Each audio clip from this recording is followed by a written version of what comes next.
soalan kepada Prof.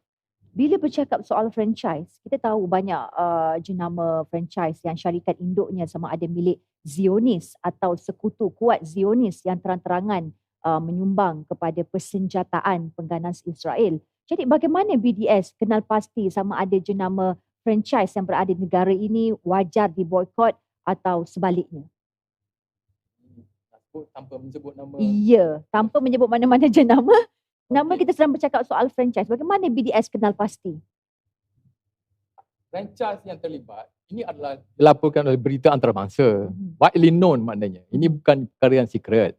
Dia dalam laporan mengatakan bahawa mereka telah membekalkan makanan kepada tentera Israel yang sedang membunuh warga Palestin. Okey, sekarang ini kita kena faham, tadi sebut tadi, sepatutnya tidak ada syarikat yang beroperasi di Israel. Sebab negara tersebut sedang terlibat di dalam pembunuhan dan ethnic cleansing terhadap warga Palestin. Syarikat itu sepatutnya tidak ada di sana. Seperti yang dia keluar daripada Russia. Kenapa dia tak boleh keluar daripada Israel? Padahal jenayah yang sama sedang dilakukan di sana. Okey. Jadi sepatutnya orang yang di Malaysia pula, dia kena tahulah syarikat ni ada di Israel ni. Dia beroperasi di Israel. Kita kena pasti mana syarikat ni. Yang kalau dia terlibat dengan ekonomi Israel, patut kita sensitif lah. Yang keduanya, dari segi bisnes, risikonya tinggi lah. Kalau syarikat itu dia ada operasi di Israel, nanti kalau dia bekalkan atau membantu ekonomi Israel, membantu tentera Israel, nama dia akan terbabit. Nama orang akan nampak keterlibatan mereka atau kebabitan mereka terbabit, complicity dalam bahasa Inggerisnya, dengan kezaliman.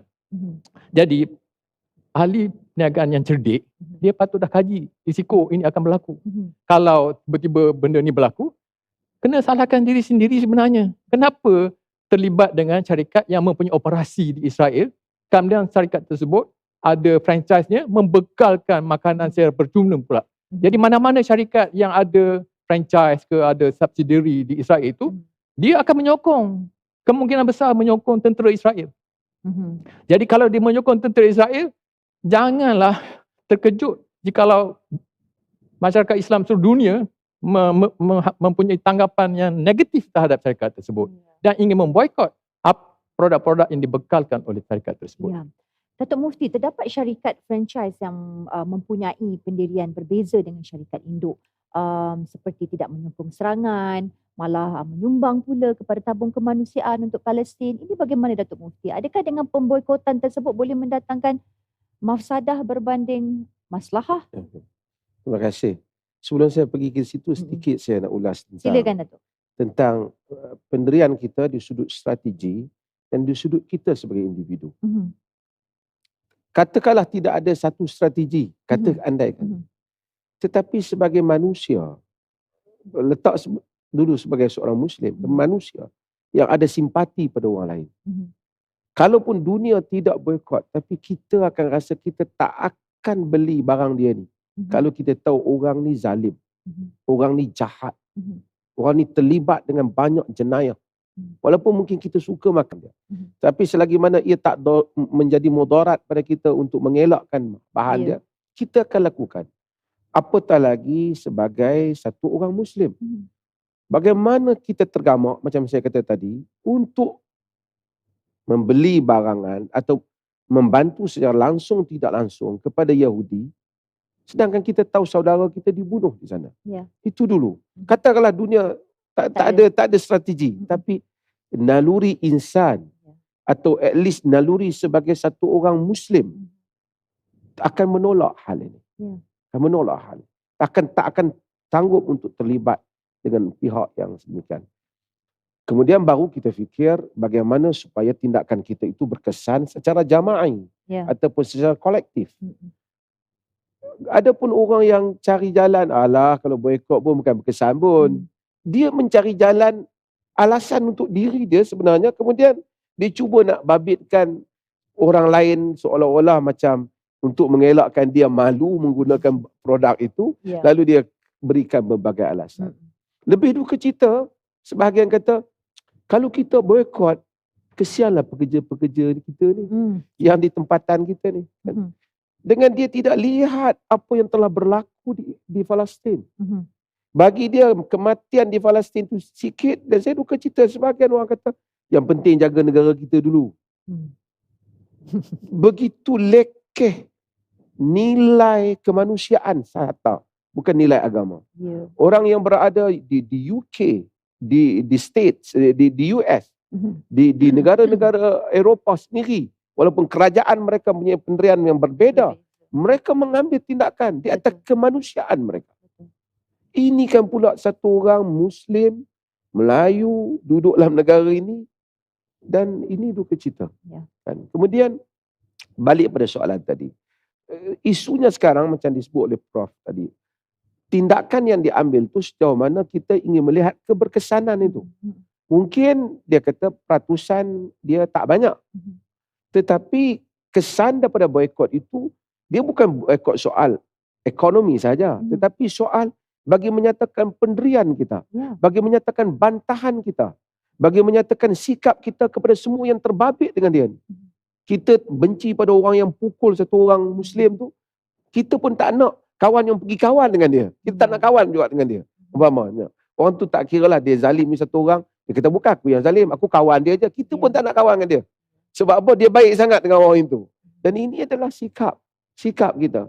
Kerana nilai-nilai ini kalau tak ada dalam diri manusia, hanya dipikir saya suka brand ni, saya suka makan brand ni, saya suka guna brand ni.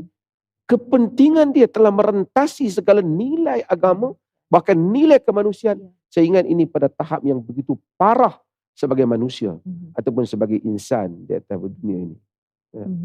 Baik, Datuk, dalam situasi bagaimana pertimbangan, bagaimana yang selari dengan kaedah fiqh mencegah kemudaratan lebih utama daripada mendapatkan kemaslahan? Kita dalam fiqh dia detail dia. Apakah pertama kita kena senaraikan mafsadahnya itu, mafasid, kan? Dia punya kemudaratannya itu apa? Dan kemaslahatan. Kemaslahatan kita tahu. Kita tahu. Kemudian kemudaratannya apa? Adakah bererti negara kita kolap? Ataupun mungkin pada sudut yang lain orang telah membeli barangan tempatan dan orang menggunakan selama ni kita purchasing power. Kita mungkin salurkan kepada syarikat yang bukan kepada kekuatan ekonomi orang Islam. Orang Islam sangat kuat. Dari segi purchasing power, ini terbukti dengan apabila kita boikot. Yalah, bukan orang Islam saja, orang lain juga boikot. Tapi artinya ternyata dalam negara ni kita lihat tapi bagaimana jika jumlah wang yang sebanyak ini disalurkan kepada produk-produk tempatan yang mungkin sebahagiannya ialah orang-orang tempatan atau sama ada Muslim ataupun orang rakyat tempatan yang akan membangunkan kekuatan ekonomi yang baru. Dan ini juga saya tak nampak sejauh mana mafsadah dia, melainkan kepada mereka yang bekerja, dan sebahagian mereka yang bekerja pun dalam negara kita masih ada peluang untuk pekerjaan di tempat lain dan seumpamanya.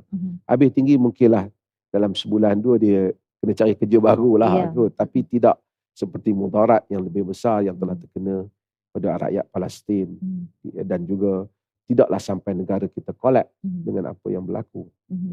Prof seakan nak menambah sewaktu Datuk Mufti mengatakan tentang mungkin bila kita boikot yang ini pula yang akan naik, iaitu produk tempatan. Prof seakan nak menambah tadi.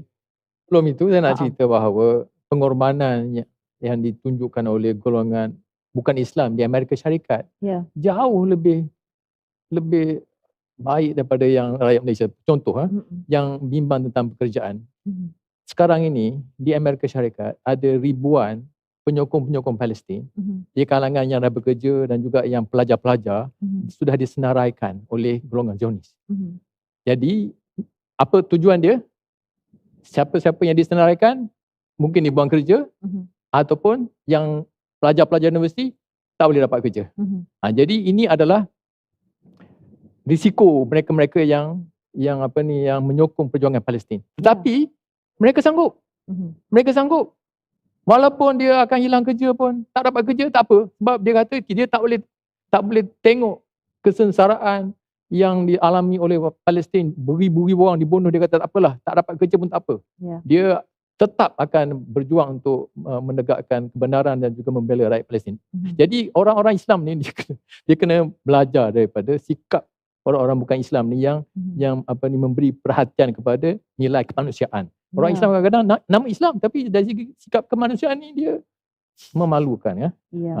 Jadi yang tadi yang Datuk sebut tadi tentang perniagaan tadi kan, saya dapat berita bahawa syarikat restoran dimiliki orang Islam yang jual burger naik dengan mendadak akibat daripada gerakan boykot sekarang ni. Ada yang sakit itu ada, tapi yang lokal punya naik mendadak. Itu ada. Belanja ke syarikat ini atau ke syarikat itu saja.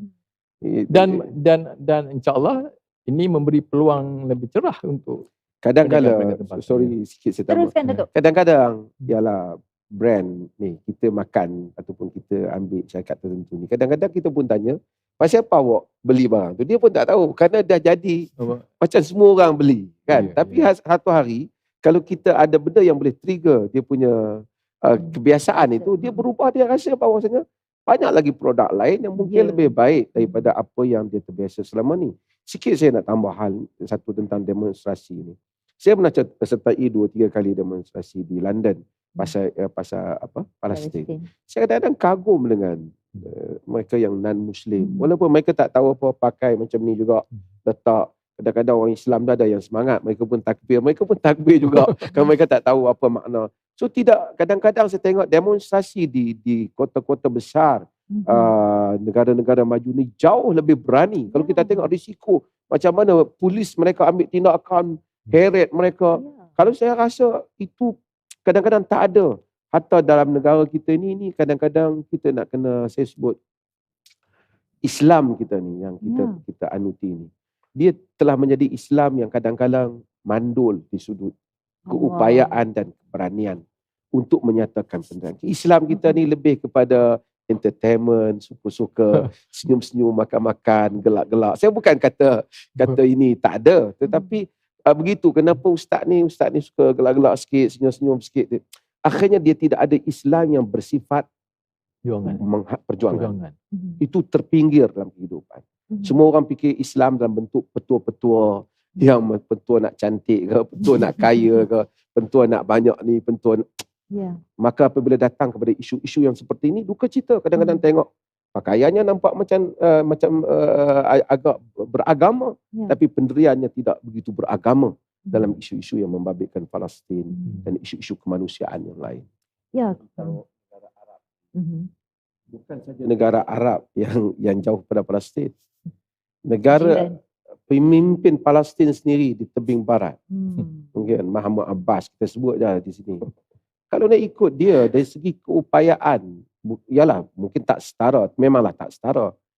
Dia ada banyak senjata-senjata, tapi senjatanya tidak berkhidmat untuk rakyat Palestin, melainkan sekadar untuk menjaga rakyat Palestin daripada demonstrasi, tolong tangkap untuk membantu tangkapan Israel. Mahmud Abbas masih lagi bercakap soal normalisasi dan soal bagaimana, duka cita. Ini Gaza berada di seberang sana, tapi ini dan kita tahu Mahmud Abbas macam mana dia telah berada pada kedudukannya. Kalau tanpa Israel 2-3 hari ini bercakap sama ada nak mengekalkan Mahmud Abbas ataupun tidak. Bagaimana, bayangkan begitu dia boleh menentukan pemimpin Arab. Dan pemimpin Arab yang lain ada yang ada, tapi antara berani dan takut, antara kehendak rakyat dan kehendak kuasa-kuasa besar yang mencaturkan mereka. Setiap kali ini mungkin mereka mimpi ngeri Saddam Hussein, apa berlaku kepadanya, Muammar Gaddafi, dan mereka mimpi seperti mimpi itu. Mereka juga tahu rakyat tidak support mereka di setiap pendirian mereka. Dan ini duka cita dengan apa yang berlaku dalam negara Arab. Tapi tak apa, itu satu hal. Tapi apa yang kita saya nak sebutkan tadi ialah bagaimana pendirian kita di sini kan. Di Malaysia ni saya bimbang. Isu Palestin ni kalau kita lihat di negara-negara lain, dia dilihat sebagai isu kemanusiaan, bukan saja isu agama. Ialah kita mengandungi dua, iaitu kemanusiaan dan agama. Tapi di Malaysia ini kadang-kala, saya tidak semua, saya lihat mereka yang bukan Muslim rasa tidak begitu terpanggil dengan isu Palestin ini. Dan seolah-olah ini adalah isu umat Islam. Siapa yang nak boikot, siapa yang nak bantah, mereka orang Islam. Kami yang bukan Islam ni, saya tak kata semua. Saya kata seakan-akan itu bukan, it's not our business lah. Dan kemudian ahli wakil-wakil ataupun ahli-ahli politik juga seolah-olah begitu. Kalau begini, kalau yang bukan Muslim, dia avoid dari cakap hal ni. Kalau yang Muslim, dia bercakap. Itu pun kadang-kadang terpisah dengan berbagai-bagai blok. Saya rasa kita mesti bangunkan semula. Kepimpinan kerajaan patut mempunyai, patut mengusahakan supaya ada kesatuan dalam. Kalau kita boleh bangunkan semangat Malaysia di dalam isu-isu yang lain, alhamdulillah Malaysia dikenali dengan pendirian yang bagus tentang isu Palestin. Tapi biarlah semua orang sekali. Kalaupun tidak melihatnya sebagai isu agama, lihatlah ia sebagai isu kemanusiaan seperti yang dilihat oleh orang-orang non-Muslim di negara-negara yang lain. Datuk